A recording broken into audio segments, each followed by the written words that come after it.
España es conocida por su desierto de tabernas. Sin embargo, con el 31,5% de su territorio desertificado, ha vivido una de las crisis medioambientales más desagradables de todos los tiempos. Pero no hace mucho, la mayoría de las zonas desérticas están volviendo a reverdecer. Las tierras que antes no eran aptas para la agricultura son cada vez más ricas en nutrientes, lo que está dejando sorprendidos incluso a los científicos. Una pregunta es, ¿cómo se ha producido este cambio? Bueno, nosotros te lo explicamos. Bienvenidos a un nuevo vídeo, donde te hablaremos de este nuevo descubrimiento que emergió de las tierras españolas. Si te gusta este tipo de contenido, suscríbete a nuestro canal. Es gratis. Ahora sí, comencemos. Es posible que sepas que Europa tiene algunos puntos desérticos repartidos por diferentes lugares del continente, pero ¿sabes que su único desierto continental se encuentra en uno de los países más productivos desde el punto de vista agrícola del mundo? Si no lo sabes, este país no es otro más que España, la madre patria, y el desierto en cuestión se conoce como desierto de tabernas o simplemente desierto de Almería, de acuerdo a su localización. En consecuencia, el desierto de tabernas es el único desierto del país. Aparte del desierto, el resto del país está plagado de actividades agrícolas. De hecho, la mitad de toda la tierra de España se destina a actividades agrícolas o con fines para la ganadería. De esta mitad, el 33% son tierras de cultivo y el 16% praderas o pastos. Esta agricultura a gran escala ha sido beneficiosa para la economía española en los últimos años. Como es de suponerse, uno de los sectores económicos más prioritarios de España es el sector agrícola. Es un sector estratégico de gran importancia social, territorial, medioambiental y económica. En consecuencia, la política agraria española ha establecido un objetivo específico y prioritario en relación con la agricultura, que incluye la ganadería y la pesca para reforzar e incrementar la seguridad, calidad, comerciabilidad y sostenibilidad de los productos. La producción agraria española es conocida por su diversidad y alta calidad debido a sus excepcionales condiciones climáticas, tierras fértiles, sofisticados sistemas de protección fitosanitaria y zoosanitaria y alto desarrollo tecnológico de cultivos y explotaciones ganaderas. En consecuencia, la producción agraria del país alcanzó para el año 2015 un rendimiento de 45.000 millones de euros, lo que supone un incremento del 3 o 4% con respecto al año 2014. Este rendimiento positivo se tradujo en el empleo de unos 818.740 trabajadores, lo que ayudó a la golpeada situación con la tasa de desempleo del país. De nuevo, una encuesta del Instituto Nacional de Estadísticas INE demostró que la industria española de la alimentación, furiosa, es el primer sector industrial del país. En la actualidad, España es el primer productor y exportador mundial de aceite de oliva y aceitunas de mesa, produciendo el 44% de todo el aceite de oliva y el 24% de las aceitunas de mesa. Pero en medio de la industrialización agrícola de España, algo está ocurriendo en su desierto. ¿Adivinas qué? El desierto de tabernas se está expandiendo cada vez más. El desierto de tabernas ha sido especial desde el principio. Aparte de ser el único desierto continental de toda Europa, también es el desierto que ha logrado mantener un perfil bajo y discreto, a diferencia de otros desiertos famosos. El de Tabernas se encuentra en la región española de Andalucía. Comienza a unos 30 kilómetros al norte de Almería y se extiende hasta unos 280 kilómetros cuadrados, que son equivalentes a 28.000 de tierra. Al ser un lugar desértico, esta región experimenta unas 30.000 horas de sol al año, y como es de esperar, la temperatura es bastante más cálida en verano, oscilando entre los 35 y 40 grados centígrados y los 95 y 100 grados centígrados. Sorprendentemente, en el desierto sigue lloviendo una cantidad considerable, un caso bastante particular según el cambio climático. Eso sí, que es lluvia de la buena para un desierto, pero a pesar de esto, podría estar bien pensar que esta calidad de lluvia se distribuye uniformemente a lo largo del tiempo, pero no es así. De hecho, apenas llueve en la región, pero cuando lo hace, se produce un fuerte aguacero que provoca nada menos que erosión e inundaciones repentinas.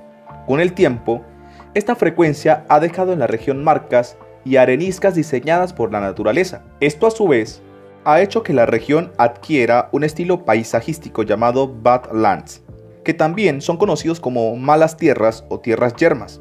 un tipo de paisaje de características áridas y litología rica en lutitas, extensamente erosionado por el agua y el viento, debido a la falta de vegetación.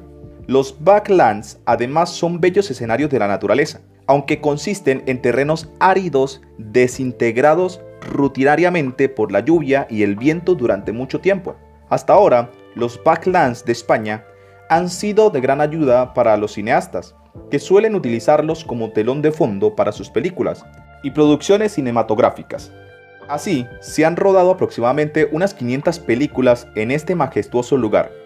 Una de las más famosas de estas películas es El Bárbaro, de Arnold Schwarzenegger.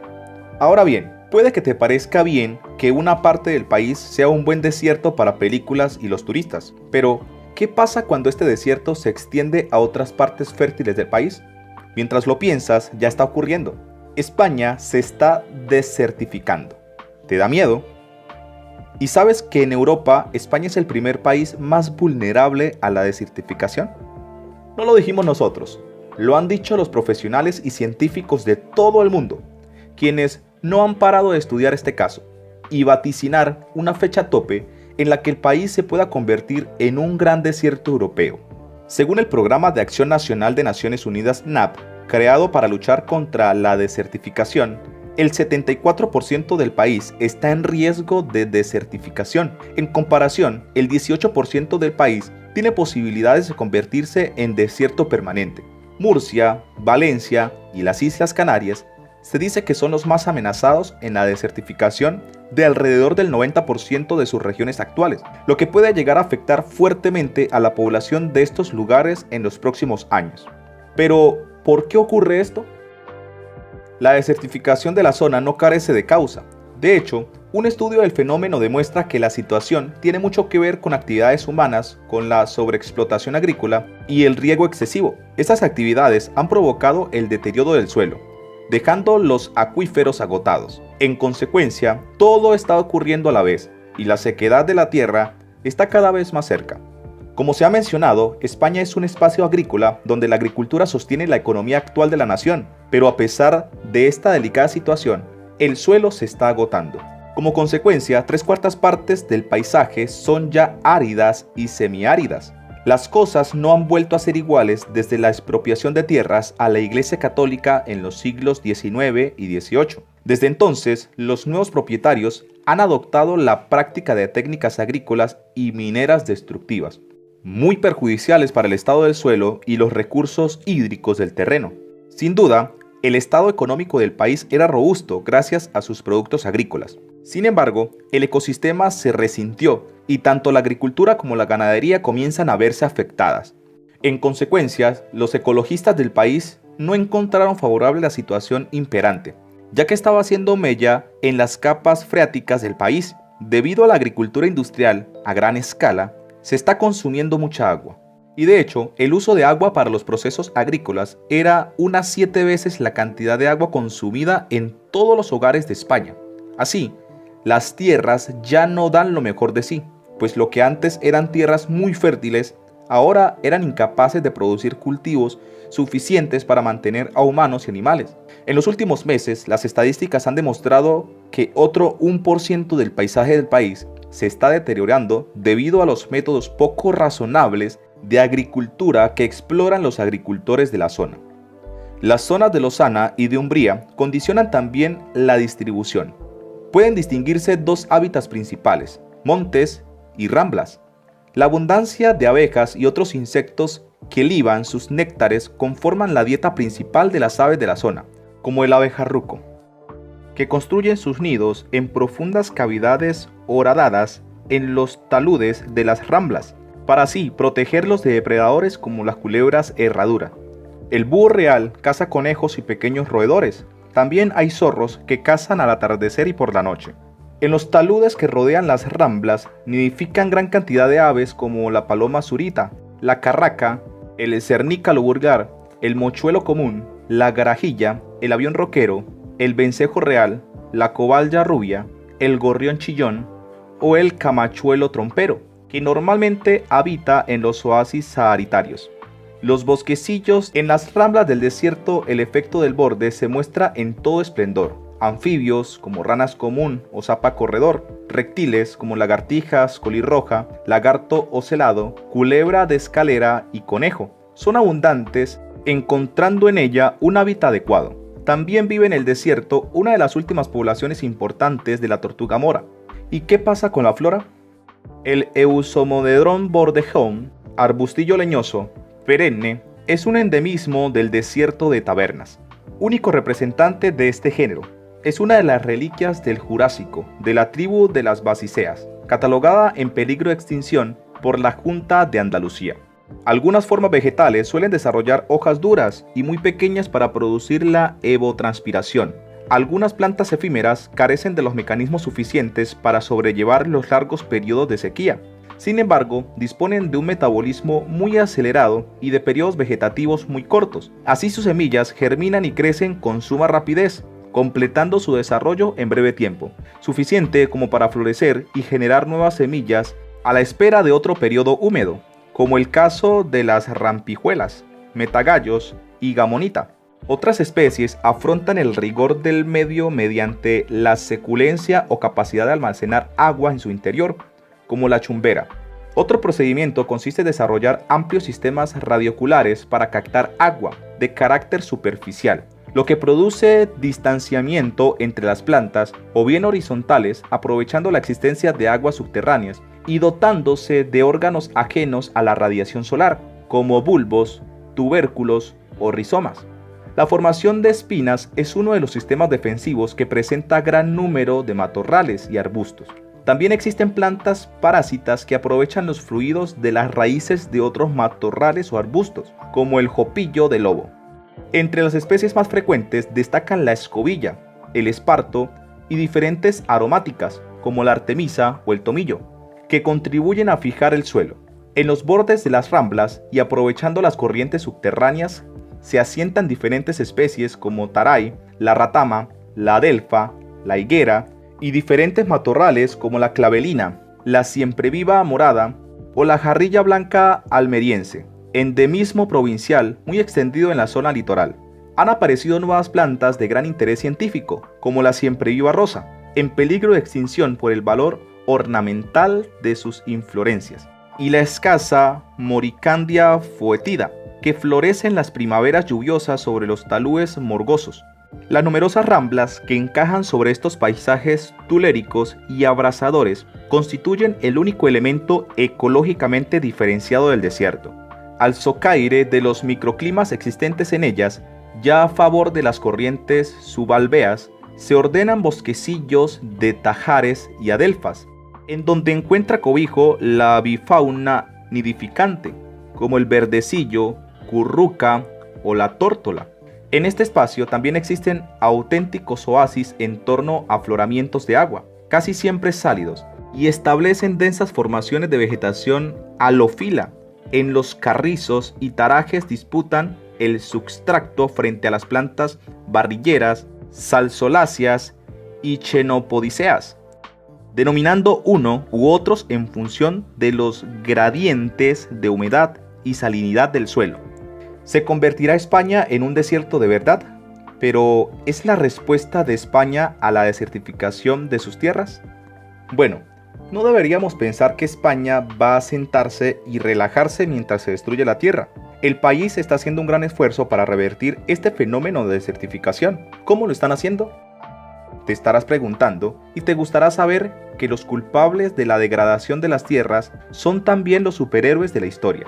En consecuencia, las organizaciones del sector se han implicado activamente en la restauración de las tierras. Una de estas empresas es Alfel Al-An Eco Business Movement, que ha emprendido un programa de 20 años destinado a restaurar la biodiversidad de las zonas degradadas del país. El proyecto abarca una extensión de más de 1 millón de tierra que toca Almería, Granada y Murcia. Alvel-Am fue fundada por el grupo de agricultores y empresarios comprometidos con el desarrollo de planes y estrategias de regeneración que ayuden a devolver al suelo su anterior estado de gloriosa fertilidad. La organización está financiada por filántropos e inversores extranjeros interesados en el campo, Aunque los resultados del esfuerzo invertido en este programa son aún invisibles, te sorprenderá saber que cada año se invierten en él alrededor de 1,3 millones de euros, enfocados en cumplir con los objetivos trazados con el pasar del tiempo. El proyecto es largo y es posible que sus resultados no sean visibles hasta el año 2035. Hasta entonces debemos mantener la calma, sabiendo que la restauración se está produciendo en segundo plano.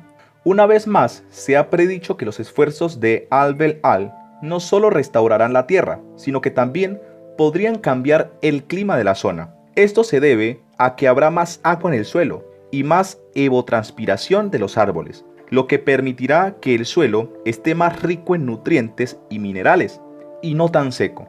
Además, Alb el-Al está plantando almendros ecológicos en un terreno tan grande como la ciudad de Madrid. En ningún otro lugar del mundo se está produciendo esta cantidad de almendros.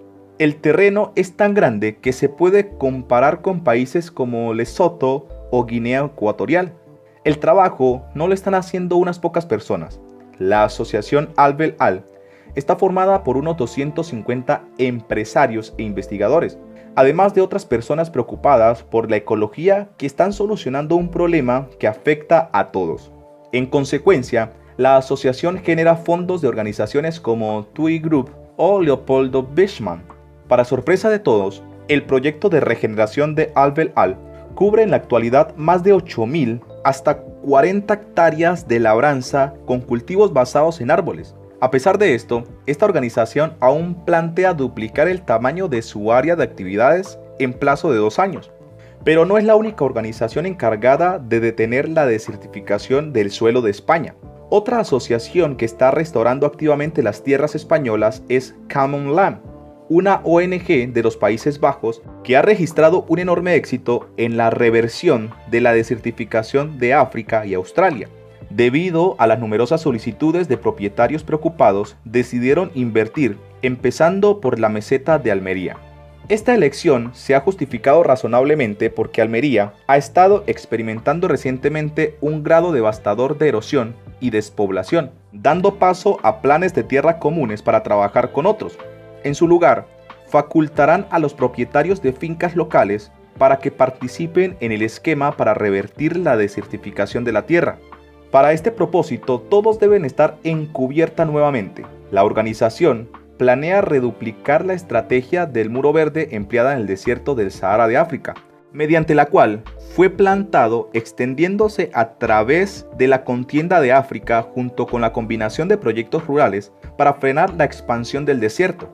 Ahora en España, la organización ha plantado miles de árboles en una parte del país y se esperan poder abordar el problema de los múltiples frentes y la erosión para regenerar la agricultura, sostener la ganadería, conservar el agua y resolver el problema de la despoblación. Las tierras comunales también están planeando para el futuro ponerse manos a la obra, pues también reconocen la necesidad de incentivar a los agricultores para garantizar que continúen en el esquema mucho después de ahora, en lugar de abandonar el proyecto, ya que no hay ganancias. Por lo tanto, planean replicar sus gustos dentro del país, invirtiendo en empresas locales interesadas en el desarrollo sostenible. Una de esas empresas es El Mendraesha.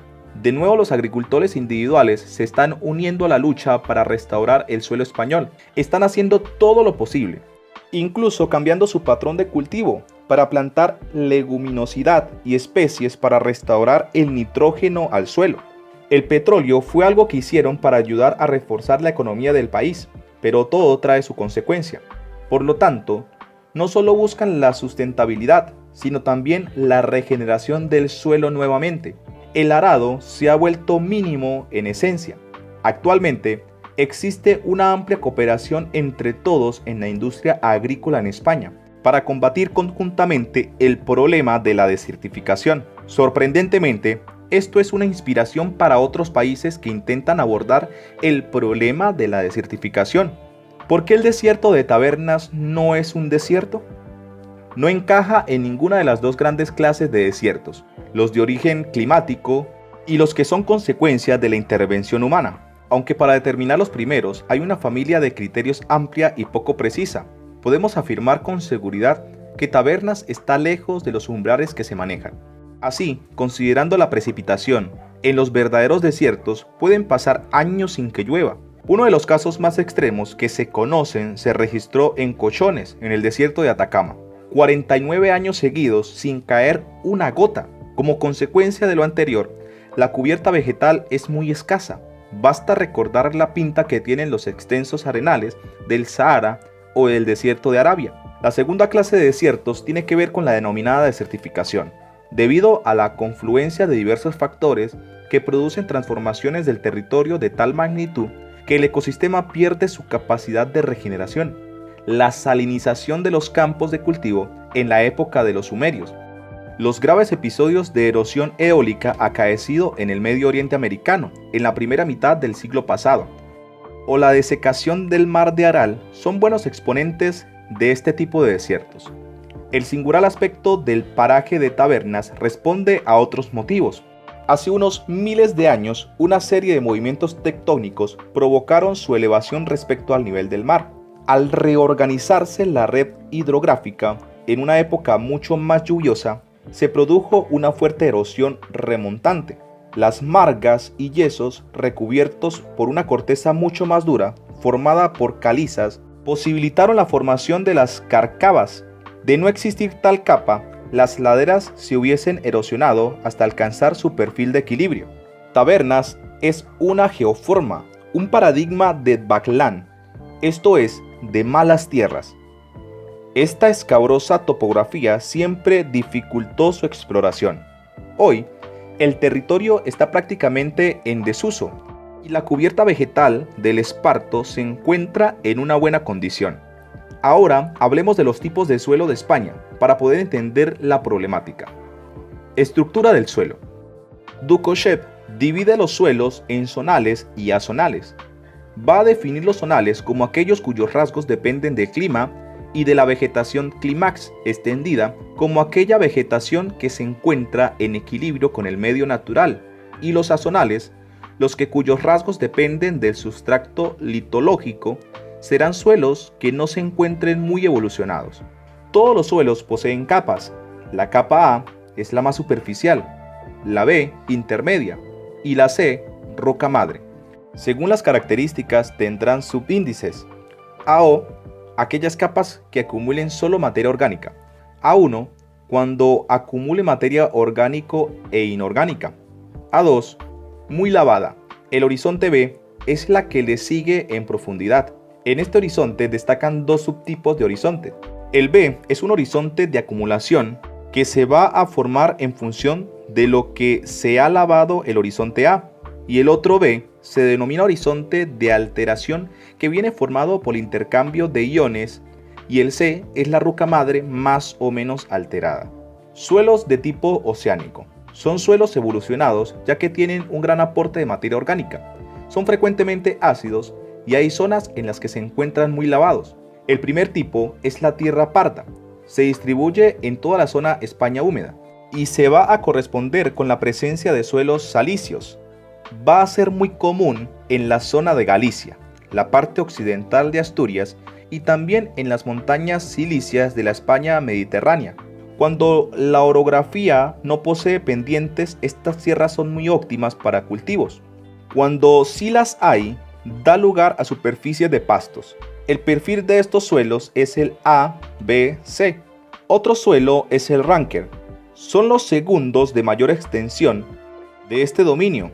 Al igual que ocurría con el anterior, es propio de áreas silíceas y se suele situar en laderas y zonas de fuertes pendientes. Son proclives a la erosión. Al haber fuertes precipitaciones, van a estar cubiertos de superficies forestales, no siendo aptos para cultivo. Y el último tipo de suelo son los pozoles, que serán los más lavados de todos los suelos de su horizonte A. Su perfil es A2, B, C.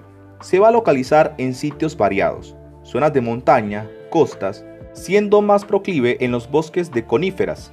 Suelos de dominio mediterráneo. Son los más complejos, bastante problemáticos por su diversidad y porque no suelen aparecer en los entornos naturales, muy alterados por el hombre, que han producido procesos de erosión. Destacan dos tipos.